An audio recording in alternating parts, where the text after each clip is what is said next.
Aïe aïe aïe, que dire. Mais qu'est-ce qui se passe avec Seven Deadly Sins? Tant de hype, tant d'excitation entre chaque épisode, pour au final que ça donne ça. Un concentré de déception et une envie soudaine d'arrêter de regarder. Et à vrai dire, je pense que je suis pas seul dans ce cas-là. Aujourd'hui, j'ai besoin de réponses à propos de Seven Deadly Sins. J'ai donc essayé de m'y pencher afin de trouver la vérité.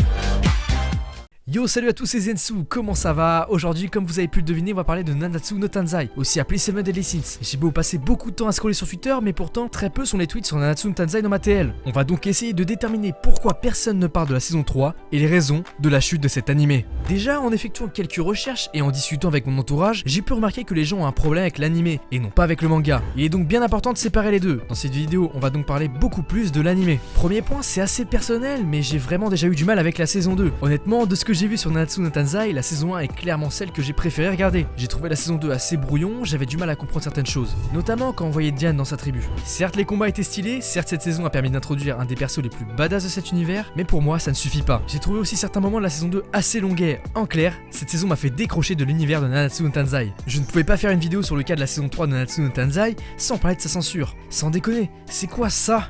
Ça?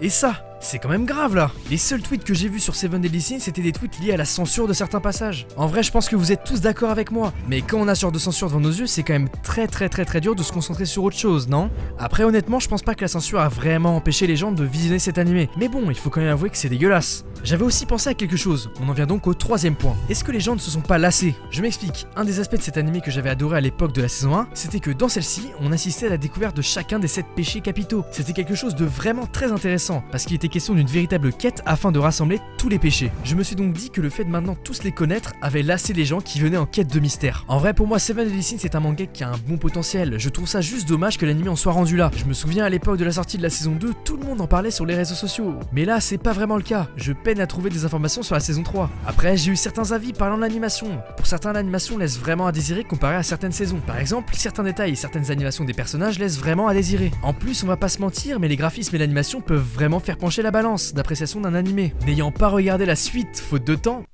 d'envie plutôt, je ne pourrais malheureusement pas vous en dire plus à ce niveau-là. Mais bon, vous connaissez la chanson, n'hésitez pas à lâcher un commentaire afin de débattre sur ce sujet-là. Bon, bref, mon avis final sur Seven Deadly Sins, c'est que j'ai vraiment beaucoup de mal à regarder, et je pense que ce ne sera clairement pas une de mes priorités niveau animé. C'est dommage, parce que c'est vraiment un animé que j'ai adoré à l'époque, mais c'est comme ça. Je pense pas que je vais l'abandonner, mais maintenant je suis plus réticent à l'idée de regarder cet animé. Si j'avais un conseil à vous donner, c'est vraiment de vous concentrer sur le manga et non l'animé. Je pense vraiment que ça vaut plus le coup afin d'apprécier cette œuvre. Voilà, petite vidéo assez courte pour vous donner mon avis sur Nanatsu no Taizai, essayez de comprendre pourquoi on parle aussi peu de cet animé, et notamment la saison 3. N'hésitez pas à balancer votre avis sur la saison 3, et sur l'animé en général dans les commentaires. Je pense que c'est une bonne occasion afin de débattre tous ensemble. N'hésite pas à laisser un like, à t'abonner à la chaîne YouTube et à partager la vidéo. En tout cas, on se dit à la prochaine, c'était Zensu, salut!